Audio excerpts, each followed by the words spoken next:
Season 2, The Valley. That trailer was intense. How are you feeling? I listen. It's the second go around, and you learn so much from the first time that you kind of know how the process works, and you know that hopefully one day you're the villain, and next day you're the hero. And Right? yeah. What era of Jesse are we going to see? I hope people just respond to the work that I've been doing from, myself and my parenting and the work that I've been doing with my girlfriend and just it's just kind of a personal growth journey for me, and I hope that comes across to the audience. In the trailer, there were some serious allegations from Michelle about your drinking and abuse. What was your response to that?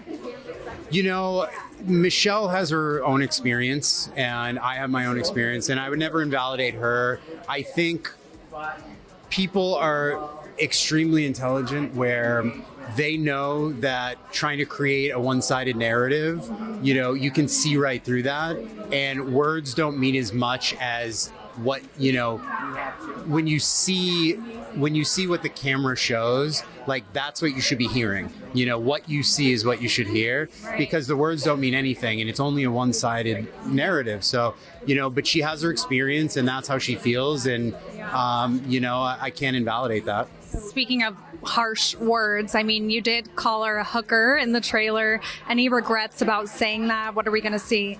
Yeah, I think my biggest problem is, and I got it tattooed on my arm, emotion clouds reason, and the strongest person, regardless of the work they're doing, in a moment of weakness can be triggered.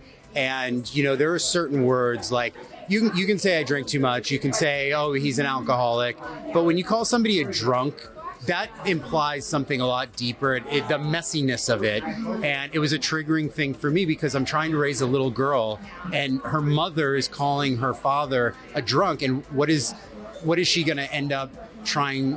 She's going to end up with a drunk, right? And that was very triggering for me. And I think it was unfair of Michelle, but it was certainly unfair of me to use that word. And I've apologized for it. And, I had to realize that I also have a daughter, and, I'm learning how to talk to and treat women differently. And, it was a weak moment for me. Yeah. How is co-parenting going between you two now? Whether Michelle and I are in a good place, it doesn't matter, because we're doing our best with Isabella, and she's super happy. And like Michelle and I today, we're at orientation for kindergarten together, standing side by side.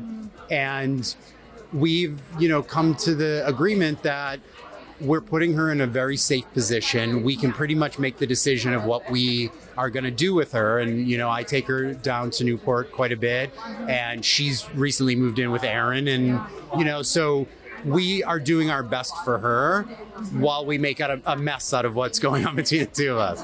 Oh, God. Well, I can't wait to see that. Yeah. How is it going filming with Michelle's new boyfriend, Aaron?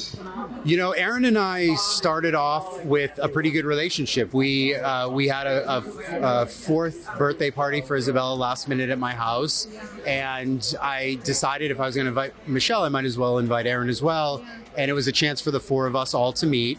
And he went in, and to be honest, it's a hard environment to walk into with all the guys and a bunch of our other guy friends. And, I give him a lot of credit for doing that. And then as the season unfolds, you'll see more and more time that we spend filming together, as well as a very emotional conversation that we had in Hawaii, just the two of us, where we discussed not only the timeline of their relationship, and there's a lot of questions that you'll see unfold and a lot of answers that you'll get, but I wanted to know the physical and emotional, timeline of their relationship, as well as creating boundaries as a father of what I expected from him being with my daughter. And you'll see it all kind of play out.